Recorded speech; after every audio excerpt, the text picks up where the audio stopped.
vinkki. Oho, kato. Eihän sinä ollutkaan paskaa. Aha, missä minä olen? B-rapun miehiä. Moi. Aloitetaan nyt asiallisesti. Tällä ne tuli hommattua. Kato.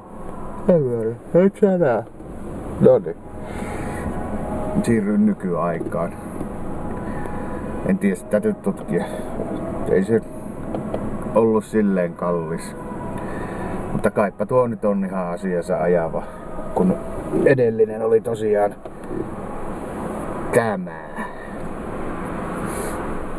Mutta joo, jos haluat ostaa nokialaisia toimivia puhelimia muutaman kappaleen, niin pistä viestiä, niitä löytyy parisen kappaletta. Miksi rupeaa haukuttelemaan? Mitään ihmeellistä nyt ei ole tapahtunut ja... Tää kuulostaa. STT-tietotoimiston uutisia. Karpalla ei ole tapahtunut mitään ihmeellistä. Vissiin aika yksitoikkoinen ääni. Mutta kai täältä jotain saa. Pitäisikö laittaa tämmönen wow-valo? Niin, joo. Kiitoksia uusille tilaajille ja videoiden katsojille. Koitetaan kehittää jotain kivaa tässä. Ja kiitoksia niistä miittipyynnöistä.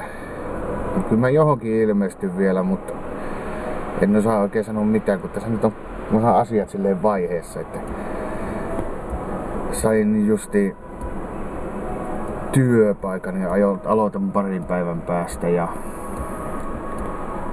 sit näkee sitten miten noin lutviintuu nuo asiat, että kyllä mä vielä tuun ruhani jossain teille näyttämään.